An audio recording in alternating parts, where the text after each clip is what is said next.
Hello and welcome to Youtution. आज हम बात करने वाले हैं क्लास 12th के केमिस्ट्री के इनऑर्गेनिक केमिस्ट्री के टॉप 10 मोस्ट इम्पॉर्टेंट क्वेश्चंस के बारे में टर्म 2 के लिए।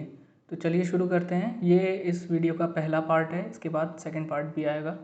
चलिए स्टार्ट करते हैं पहले क्वेश्चन के साथ। पहला क्वेश्चन है iron has higher enthalpy of atomisation than copper why. यानी आयरन की जो एंथैल्पी ऑफ एटोमाइजेशन है वो कॉपर से ज़्यादा होती है, ऐसा क्यों? आंसर क्या होगा इसका? Because iron has greater amount of unpaired electron, क्योंकि आयरन के पास अनपेयर्ड इलेक्ट्रॉन ज़्यादा होते हैं। Thus greater the number of unpaired electrons higher the enthalpy of atomisation. और इसीलिए अगर ज़्यादा अनपेयर्ड इलेक्ट्रॉन्स होंगे तो एंथैल्पी ऑफ एटोमाइजेशन भी ज़्यादा यानी हायर रहेगी। नेक्स्ट क्वेश्चन है transition elements and their compounds act as catalyst why. जो ट्रांजिशन एलिमेंट होते हैं और उनके कंपाउंड होते हैं वो कैटलिस्ट की तरह काम करते हैं, क्यों? इसका आंसर क्या होगा? Because they provide their surface area for reaction, क्योंकि ये जो कंपाउंड्स होते हैं ये अपना सरफेस एरिया प्रोवाइड करते हैं रिएक्शन के लिए। Also they have higher tendency to form intermediate and possess variable oxidation state. और उनकी जो टेंडेंसी होती है वो ज़्यादा होती है क्या फॉर्म करने के लिए? इंटरमीडिएट। और वो क्या पजेस करते हैं? वेरिएबल ऑक्सीडेशन स्टेट्स होती है। इस वजह से जो कंपाउंड्स ट्रांजिशन एलिमेंट और उनके कंपाउंड्स होते हैं वो कैटलिस्ट की तरह वर्क करते हैं। अगला क्वेश्चन है why amino acids behave like salts rather than simple amines और कार्बोक्सिलिक एसिड। यानी क्यों अमीनो एसिड्स सॉल्ट्स की तरह बिहेव करते हैं, ना कि सिंपल एमाइंस या कार्बोक्सिलिक एसिड की तरह?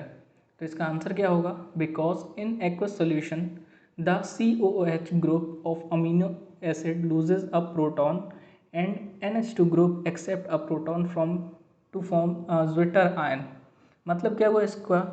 क्योंकि जो एक्वस सोल्यूशन होता है उसमें जो COOH ग्रुप होता है अमीनो एसिड का, वो लूज़ करता है एक प्रोटॉन को, और जो NH2 ग्रुप होता है वो एक्सेप्ट करता है उस प्रोटॉन को और क्या फॉर्म करता है? एक ज्विटर आयन जो कि सॉल्ट होता है उसे फॉर्म करता है। ठीक है, तो ये इसका आपका आंसर हो गया। चलिए नेक्स्ट क्वेश्चन देखते हैं। Give two example of ligands which form coordination compound useful in analytical chemistry. हमें दो एग्जाम्पल देने हैं लीजेंड्स के, क्या होंगे?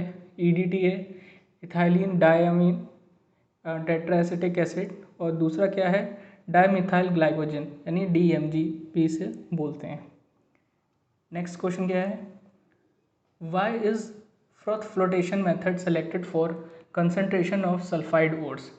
यानी जो सल्फाइड ओर्स है उनका कंसनट्रेशन के लिए हम फ्रॉथ फ्लोटेशन मेथड को ही क्यों सेलेक्ट करते हैं? एक्सप्लेनेशन, इसका आंसर क्या होगा? Because the method is based on preferential waiting properties.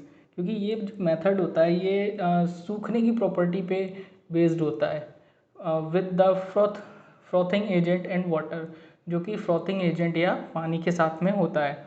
And the sulphide particles of ore stick to the oil droplets and rise in the form of froth. और जो sulphide particles होते हैं ores के वो चिपक जाते हैं ऑयल ड्रॉपलेट से और राइज करते हैं और क्या फॉर्म करते हैं? फ्रॉथ को फॉर्म करते हैं। इसीलिए हम इस मेथड को फ्रॉथ फ्लोटेशन मेथड को हम यूज़ करते हैं। ये क्वेश्चन आपका ऐसे भी आ सकता है कि सल्फाइड ओर्स के कंसनट्रेशन के लिए हम कौन सा मेथड यूज़ करते हैं, तो उसका आंसर आप क्या लिखेंगे? Froth flotation method. Next question है what type of metals are usually purified by the method of ozone refining. Give an example. यानी किस टाइप के मेटल्स हम यूजुअली प्रेफर करते हैं प्यूरिफिकेशन के लिए, कौन से मेथड से? ओजोन रिफाइनिंग मेथड से। तो हमें इसका एग्जांपल भी देना है। तो क्या आंसर है? This method is very useful for producing metals like metals of very high purity. यानी जिन मेटल्स में हमें बहुत हाई प्योरिटी की ज़रूरत होती है उसमें हम ओजोन रिफाइनिंग का इस्तेमाल करते हैं। इसके एग्जांपल्स क्या हैं? Germanium, gallium etcetera. ठीक, नेक्स्ट क्वेश्चन देखते हैं। Why do transition elements show variable oxidation state. जो ट्रांजिशन एलिमेंट्स होते हैं वो वेरिएबल ऑक्सीडेशन स्टेट्स क्यों शो करते हैं? तो इसका आंसर क्या होगा? The variability of oxidation state of transition elements is due to incompletely filled d orbitals, यानी जो वेरिएबिलिटी होती है ऑक्सीडेशन स्टेट में ट्रांजिशन एलिमेंट्स की, वो किस वजह से होती है, इनकम्प्लीटली फिल्ड डी ऑर्बिटल्स के वजह से होती है, and presence of unpaired electron. ठीक, तो चलिए नेक्स्ट क्वेश्चन देख लेते हैं। अगला क्वेश्चन है why zinc is not regarded as a transition element, यानी जिंक को हम एज अ ट्रांजिशन एलिमेंट क्यों नहीं कंसिडर करते हैं। तो इसका आंसर क्या होगा, zinc in its common oxidation state of +2 has completely filled d orbital, यानी जो जिंक की कॉमन ऑक्सीडेशन स्टेट होती है +2 की, उसमें जो d ऑर्बिटल है वो completely filled होता है, hence considered as non transition element, और इसीलिए हम इसे नॉन ट्रांजिशन एलिमेंट कंसिडर करते हैं। ठीक, तो ये आपके 8 क्वेश्चन हो गए। नेक्स्ट क्वेश्चन देखते हैं।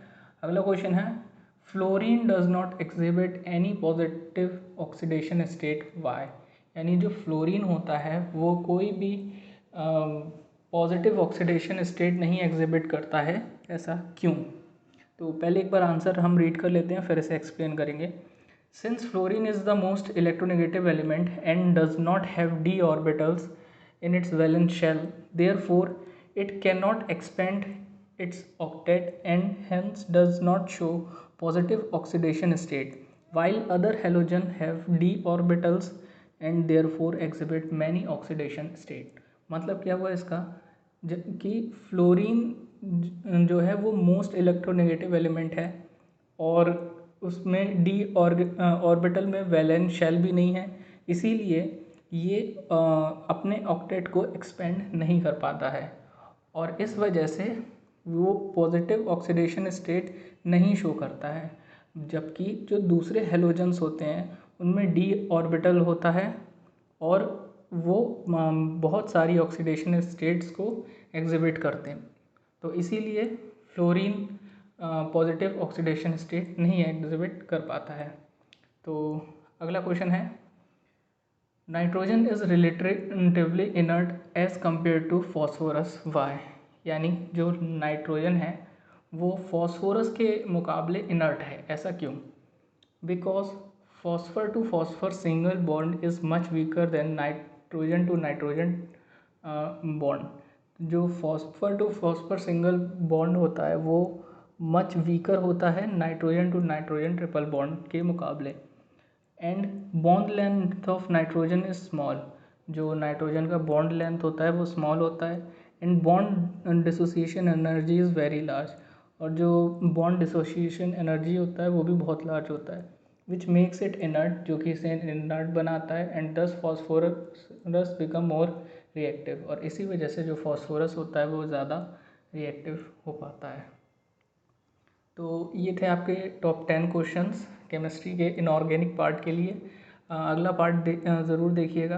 आपको अगर वीडियो पसंद आया तो लाइक, शेयर और सब्सक्राइब ज़रूर करें। Thank you so much.